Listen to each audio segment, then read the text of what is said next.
छात्रों good morning. Online class में आपका स्वागत है। इसके पहले हमने जो है चौथी इकाई को समाप्त किया है। आज हम चल रहे 5वीं इकाई जो है पारिस्थितिकी एवं पर्यावरण इकोलॉजी एंड इन्वायरमेंट के बारे में चर्चा करने। ध्यान दीजिएगा, इस यूनिट में या इकाई में 4 चैप्टर हैं। नंबर 1 जीव एवं समस्याएं, ऑर्गेनिज्म एंड पॉपुलेशन। दूसरा जो है पारितंत्र इकोसिस्टम। तीसरा जो है जैविक विविधता एवं संरक्षण,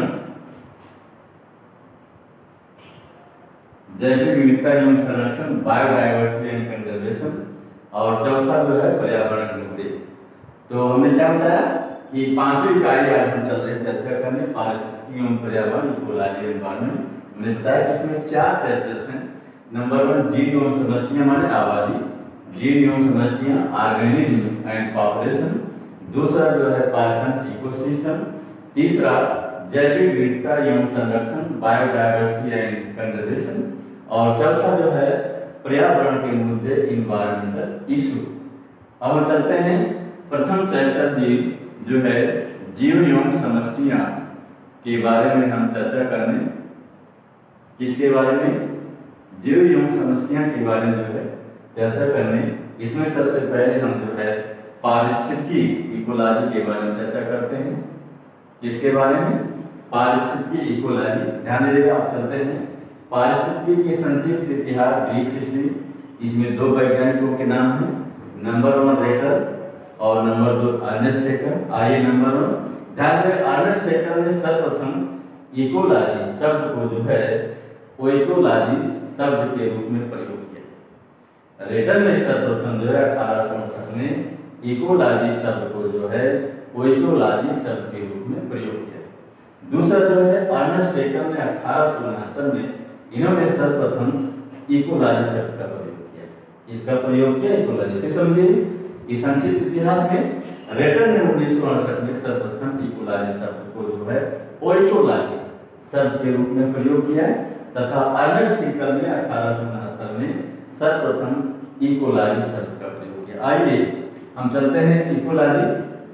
आइए ये इकोलॉजी में लिखा है।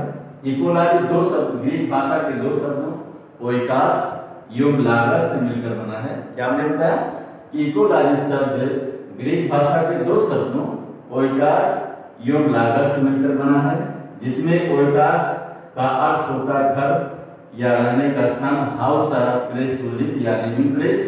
और दूसरा लागस का अर्थ होता है अध्ययन, स्टडी। फिर समझिए इकोलॉजी शब्द ग्रीक भाषा के 2 शब्दों ओइकास एवं लागस से मिलकर बना है, जिसमें ओइकास का अर्थ घर या रहने का स्थान, हाउस और जो है लिविंग प्लेस या प्लेस टू लिविंग, और दूसरा लागस मीन्स जो होता है अध्ययन या स्टडी। इस प्रकार इकोलॉजी शब्द का शाब्दिक अर्थ जो है घर या रहने के स्थान का अध्ययन। अगर इसको हम देखते हैं तो इकोलॉजी का शाब्दिक अर्थ जो होता है घर, यानी पारिस्थितिकी शब्द या इकोलॉजी का शाब्दिक अर्थ घर या रहने के स्थान का अध्ययन है। अब आइए हम चलते हैं पारिस्थितिकी या इकोलॉजी के परिभाषा के संबंध में। छात्रों ध्यान दीजिएगा, जीव एवं पर्यावरण जो है सभी दोनों जो होते हैं एक दूसरे पर निर्भर होते हैं। जीव एवं पर्यावरण या वातावरण एक दूसरे से पर निर्भर होते हैं, जिसमें पौधे एवं जंतु जो होते हैं विभिन्न प्रकार के वातावरणीय या पर्यावरणीय जो है कारकों से प्रभावित होते हैं। स्वयं मानव भी इन जो है वातावरणीय या पर्यावरणीय जो है कारकों से जो होता छूता नहीं है। मानव भी जो होता है वातावरणीय कारकों से जो होता संबंधित यानी प्रभावित होता है। इस प्रकार जो है पारिस्थितिकी जो है जीव उसके वातावरण या पर्यावरण के पारस्परिक संबंधों का अध्ययन है। इस प्रकार पारिस्थितिकी जो है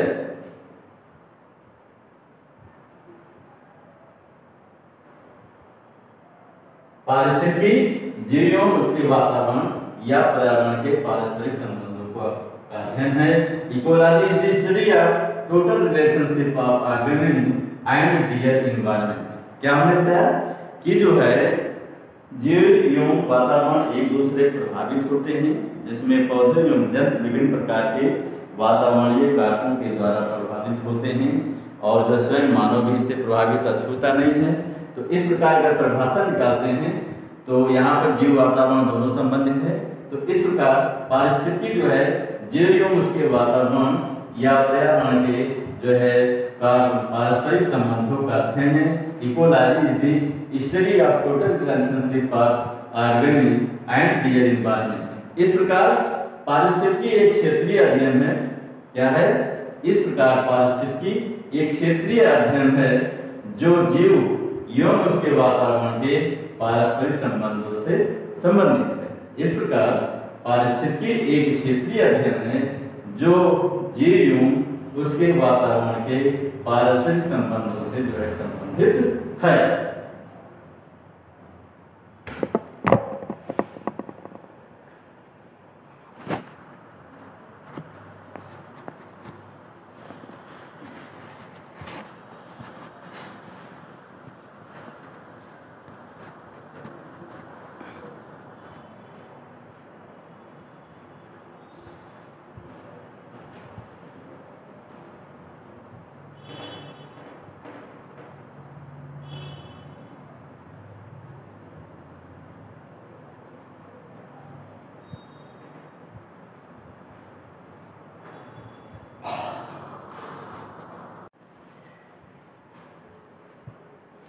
छात्रों, हम अभी जो बता रहे थे कि पारिस्थितिकी जो है एक क्षेत्रीय अध्ययन है जो जीव उसके वातावरण के पारस्परिक संबंधों से संबंधित होती है। अब अन्य परिभाषाओं के बारे में चर्चा करने चलते हैं कि और परिभाषाएं जो है दी गई हैं। कई वैज्ञानिक दिया है। नंबर 1 जो है अर्नेस्ट हीकल के अनुसार, इनके अनुसार जो है पारिस्थितिकी जीवधारियों के कार्बनिक एवं अकार्बनिक वातावरण तथा उसके पारस्परिक संबंधों का अध्ययन है। अर्नेस्ट हीकल के अनुसार पारिस्थितिकी जीवधारियों के कार्बनिक एवं अकार्बनिक वातावरण तथा उसके पारस्परिक संबंधों का अध्ययन। इंग्लिश में ecology is the total relationship of living organic in its both organic and inorganic environment. English में है ecology is the total relationship of living organic it's both organic and inorganic environment. दूसरा ये जो है Eugene Odum के अनुसार क्या परिभाषा है पारिस्थितिकी की? इन्होंने कहा है ओडम के अनुसार पारिस्थितिकी जो है प्रकृति की संरचना एवं प्रक्रिया का अध्ययन है। ओडम के अनुसार पारिस्थितिकी प्रकृति की संरचना एवं प्रक्रिया का अध्ययन है। Ecology is the study of structure and function of nature. पारिस्थितिकी ओडम के अनुसार पारिस्थितिकी प्रकृति की संरचना एवं प्रक्रिया का अध्ययन है। इंग्लिश में से ecology is the study of structure and function. तीसरी परिभाषा ये प्रोफेसर आर मिश्रा ये बनारस के प्रोफेसर थे। इनके अनुसार जो है पारिस्थितिकी रूप प्रक्रिया एवं कारकों के पारस्परिक संबंधों का अध्ययन है।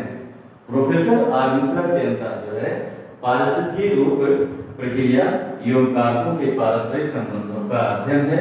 इकोलॉजी इंग्लिश में ecology is the study of interaction of form function and factors. English में से कहते हैं ecology is the study of interaction of form function and factors. चौथी परिभाषा है चार्ल्स शेल्टन के अनुसार, इनके अनुसार चार्ल्स शेल्टन के अनुसार पारिस्थितिकी वैज्ञानिक प्राकृतिक इतिहास है। चार्ल्स शेल्टन के अनुसार पारिस्थितिकी वैज्ञानिक प्राकृतिक इतिहास। इंग्लिश में से कहते हैं ecology is the scientific natural history. Ecology is the scientific natural history. अब चलते हैं हम जो है पारिस्थितिकी की शाखाओं के बारे में चर्चा करने। ध्यान दीजिएगा, सर्वप्रथम कृष्णर एवं साटर नामक वैज्ञानिकों ने 1896 सर्वप्रथम कृष्णर एवं साटर नामक वैज्ञानिकों ने 1896 में जो है पारिस्थितिकी को 2 शाखाओं में विभक्त किया, जिसमें प्रथम को कहते हैं स्वपारिस्थितिकी आर्कियोलॉजी और दूसरे को कहते हैं समपारिस्थितिकी जो है सिंपोलॉजी। किर्चनर एवं सार्टर ने पारिस्थितिकी को दो शाखाओं में विभाजित किया, जिसमें जो है प्रथम को स्वपारिस्थितिकी आर्टिकोलॉजी तथा दूसरे को संपारिस्थितिकी सिंकोलॉजी जो है कहते हैं।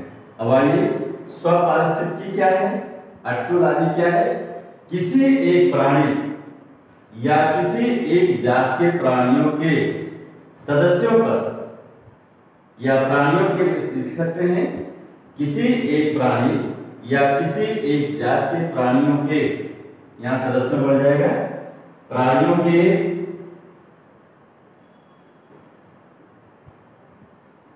सदस्यों की, किसी एक प्राणी या किसी एक जात के प्राणियों के सदस्यों के विकास के क्रम पर वातावरण के प्रभाव के अध्ययन को पारिस्थितिकी कहते हैं, स्वपारिस्थितिकी कहते हैं। स्वपारिस्थितिकी क्या है? किसी एक प्राणी या किसी एक जात के प्राणियों के सदस्यों के विकास के क्रम पर वातावरण के प्रभाव के अध्ययन को स्वपारिस्थितिकी कहते हैं। इंग्लिश में से कहते हैं autecology is the study of individual organism और स्पीशीज, इंडिविजुअल ऑर्गेनिज्म और species in relation to environment. Archaeology is the study of individual organisms or species in relation to environment.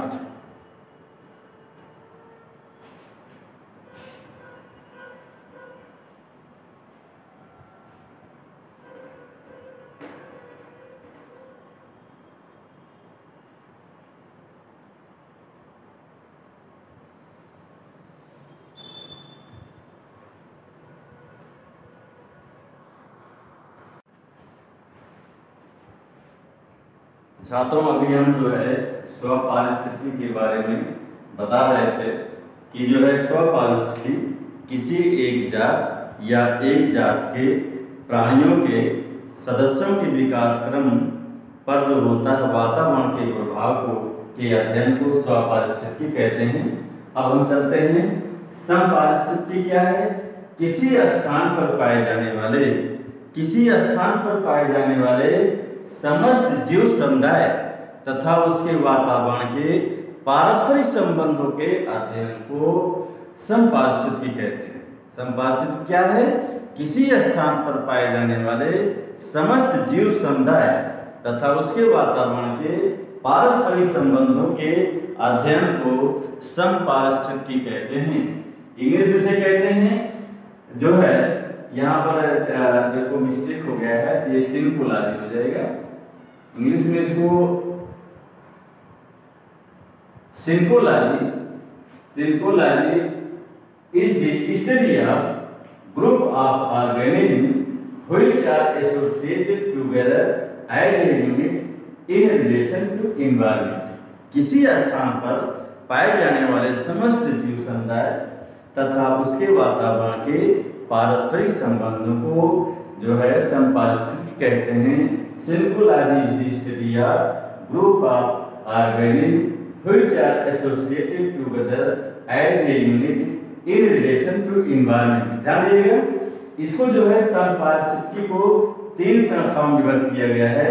प्रथम को कहते हैं जनसंख्या समष्टि पारिस्थितिकी, पॉपुलेशन इकोलॉजी, दूसरे को समुदाय पारिस्थितिकी, कम्युनिटी इकोलॉजी, और तीसरे को पारिस्थितिक तंत्र पारिस्थितिकी, इकोसिस्टमोलॉजी या इकोसिस्टम इकोलॉजी।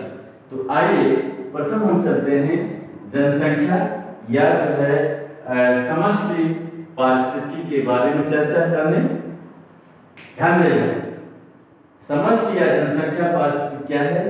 किसी स्थान पर पाए जाने वाले एक पादप या जंतु जात विशेष के संपूर्ण सदस्यों द्वारा नियमित जनसंख्या तथा उसके वातावरण के संबंधों एवं प्रभावों का अध्ययन किया जाता है।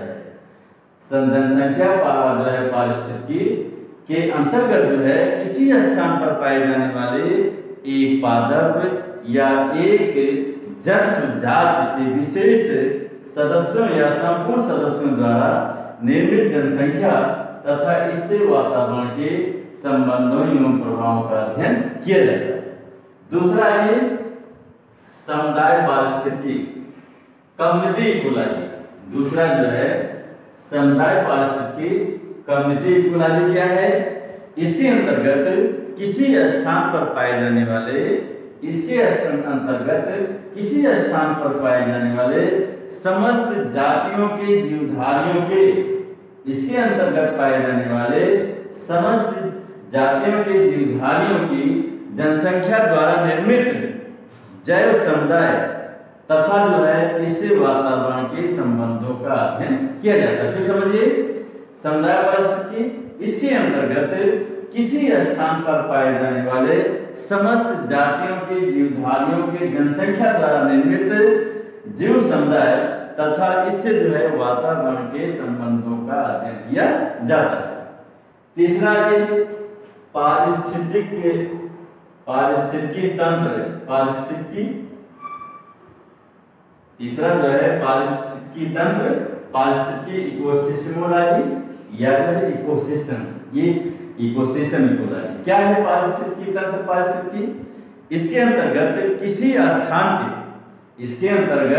किसी स्थान के पारतंत्र के जैवीय एवं अजैवीय घटकों तथा इन घटकों के माध्यम से पारतंत्र में ऊर्जा प्रवाह, तत्वों के चक्रीकरण तथा खाद्य जाल इत्यादि का जो होता है अध्ययन किया जाता है।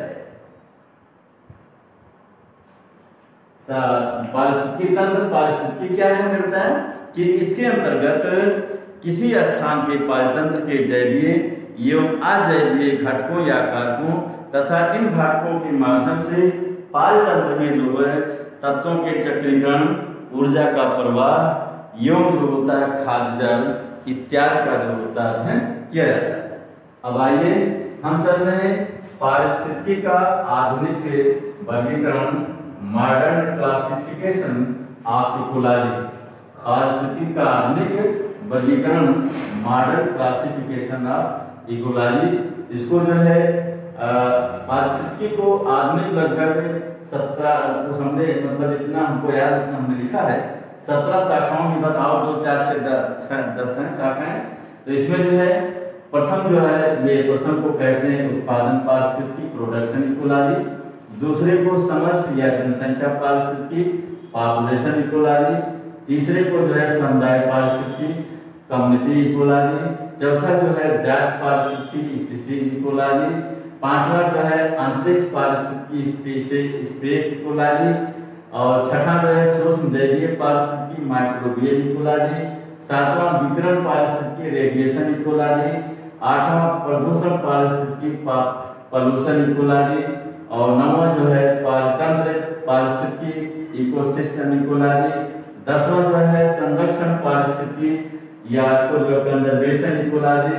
और जो है 11वां जो है पूरा या जीवाश्म जो कहा जाता है पूरा पारिस्थितिकी, पैलियो इकोलॉजी। 12वां जो है वासस्थान पारिस्थितिकी, हैबिटेट इकोलॉजी। 13वां जो है जीन पारिस्थितिकी, जीन इकोलॉजी। 14वां जो है वर्गीकृत पारिस्थितिकी जो है टैक्सोनॉमी इकोलॉजी। और नेक्स्ट जो है रसायन पारिस्थितिकी, केमिकल इकोलॉजी। नेक्स्ट जो है स्रोत पारिस्थितिकी, रिसोर्सेज इकोलॉजी।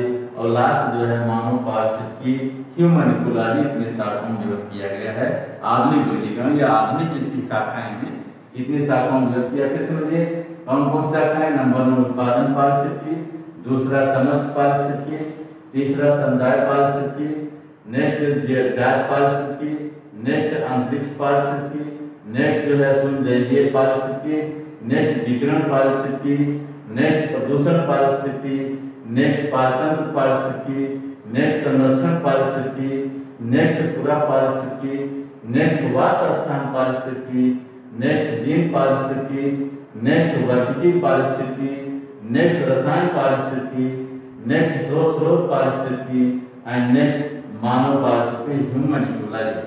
तो छात्रों हम ऑनलाइन क्लास यहाँ पर समाप्त करते हैं, इसके आगे कल चर्चा करेंगे।